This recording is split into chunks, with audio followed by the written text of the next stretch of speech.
Hey, what's up? I'm Guy. I'm John. Welcome to the Promo Code Ham YouTube channel. Subscribe. Yep. Also, check out the podcast. You can find in the description.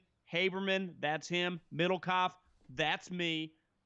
And Apple, iTunes, I think those are the same thing. Spotify, go check it out. It's everywhere, wherever you listen to podcasts. Middlecoff, we got Tua Tagovailoa working out.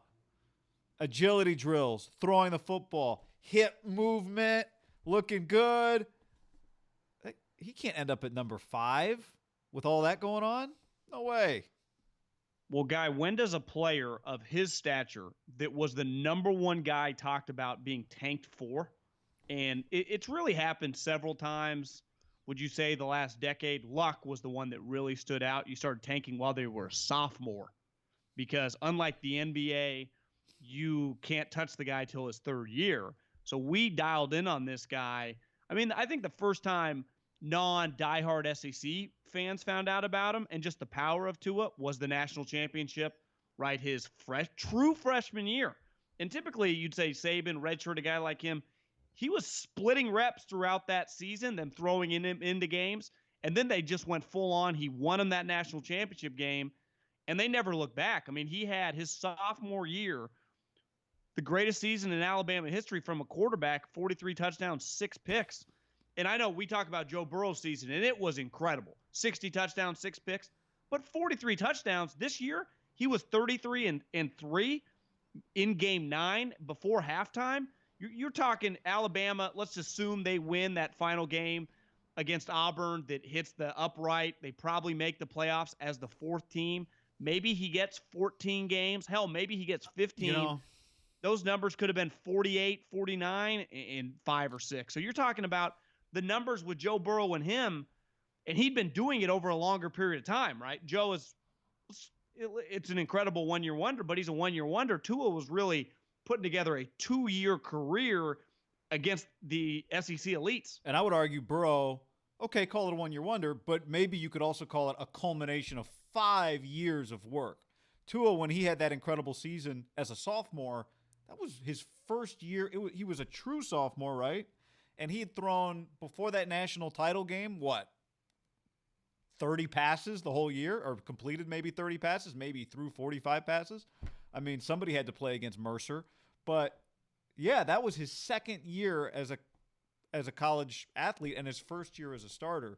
So is the hip enough, if he looks kind of healthy, for him to suddenly be the 5th overall pick instead of, like you said last year, it was going to be clearly to the Dolphins.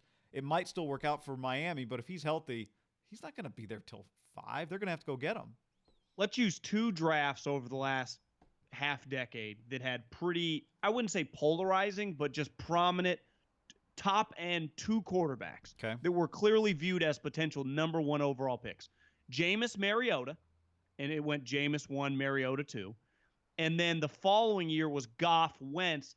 The difference in the Wentz draft, despite us knowing about Carson because Mortensen and Schefter were talking about it the previous draft, we hadn't really seen Carson, right? He played at North Dakota State. He got hurt his senior year.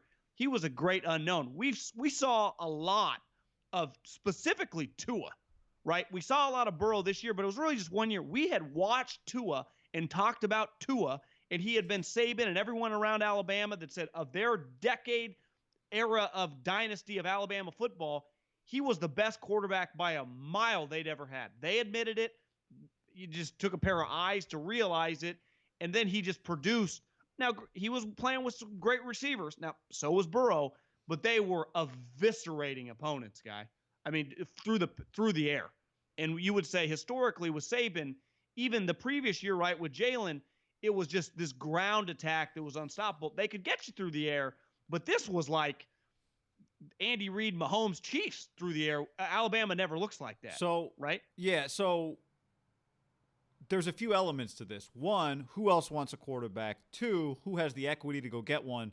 3, Washington has to be willing to not get one of the 2 best defensive players in this draft in order for Tua to go number 2, and Washington just hired a defensive coach, Ron Rivera. So, Omar Kelly tweeted a while back that Dolphins fans need to hope the Chargers sign Jameis or Cam. This was before he tweeted this before Cam was a free agent. But or still a free agent at the time of recording this. Yeah. Might be a minute. But that's the biggest competition for the Dolphins. And it's true. They're at 6. Miami's at 5. Miami has the draft capital because they have 3 first-round picks to make sure nobody gets ahead of them. But Washington's got to be willing to cooperate in order for that to happen. I think Washington does have kind of somewhat of a curveball in this situation. They have a left tackle, Trent Williams, who's one of the best players at his position over the last several decades.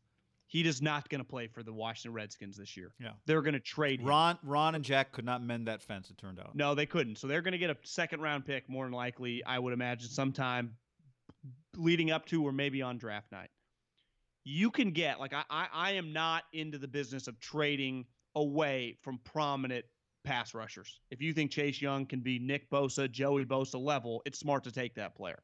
But if I can get a left tackle, and let's say I can get, hey, Miami, we got the Chargers on the line, or we got the Panthers, whoever. We got someone else on the line. They're willing to do it. We see these deals happen, right? It happened to get Mariota. Roseman did it to get Wentz. Hell, the Rams did it to get Goff. Like, it happens when there's those were both 2 quarterbacks. 1s. 2 2s. One of them was 2 3. Goff was 2 3s as well. And we're talking future ones. What if I say, if I'm the Dolphins, I go, Ron, we want to come to 2. We will give you 5. So you come back 3 spots. You're still getting one of the best because we're taking a quarterback. That means you're going to get the 3rd best non-quarterback in this draft, and we'll give you pick 18. Which is the second. They also have 20. I got it here. 26. And they have 2. And they have 2 seconds, by the way. Miami. See, to me, I probably need a first-round pick to do that. Now, am I greedy for getting 18? Does 26 get it done? Because remember, when the Jets did it, they went from 3 to 6, and it was 3 2s. Right.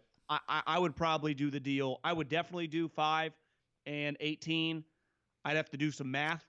5 and 26, maybe 5, 26 in your worst second-round pick. Because a guy, you pay 120 cents on the dollar to get a quarterback, right? You usually pay the numbers for a normal player. But to me, a quarterback, you have to overpay when I'm in the position where, and we're assuming this because the Redskins have Dwayne Haskins. Do they really love Dwayne Haskins? They just traded for Kyle Allen. Let's say they're going to roll with Dwayne Haskins and Kyle Allen. You got to pay me more than I'll just sit there, especially when there's a sweet player sitting there that I can just take. Yeah, and nobody has what Miami has in order to move up. Now, the bad news I would say for Miami, how many teams would consider taking a quarterback? I've got the list at 9. And we can pare this list down, right? Cincinnati, duh. Would you put Washington on this list, yes or no? Are they going to think about maybe just using the pick on Tua? Yeah, I think that they're a fluid operator. Okay, they could go a million directions. Miami, yes. The Chargers, we'll see what happens with Cam, but absolutely they're considering. Would you put Carolina on the list of teams considering a quarterback? They're drafting at 7. I would say you can't discount them, but signing Teddy and that XFL guy that Rule likes, you would say probably not. I'll rule Jacksonville out. They're interested in next year's guys, depending on what happens with Minshew. Vegas?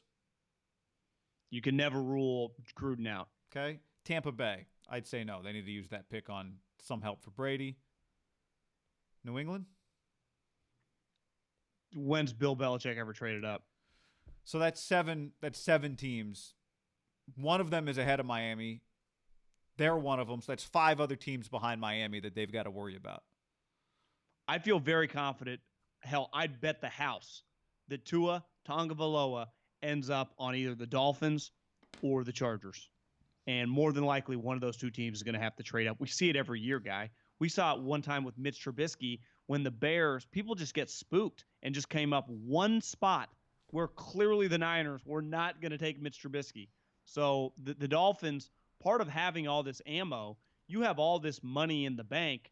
Well, when something comes along that you really need, and we're seeing this during the Corona times, the essentials, it's worth, quote unquote, overpaying when you really like the guy. And that's assuming we don't have a long history of who the Miami Dolphins like. Well, right? We do have this. Rap Sheet tweeted back on March 19th, before league closed facilities. And this is not when Goodell really closed everyone's facilities. This was just some initial closings, air quotes.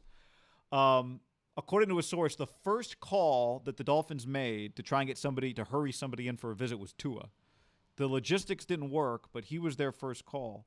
There's so much smoke around it. It's hard to separate through because we've been talking about Tua and the Dolphins for so long, but I think it's real. And the fact is, if they want him, no one can give a better offer to Washington. The Chargers have one pick in each of the first 4 rounds. They can't offer anything better.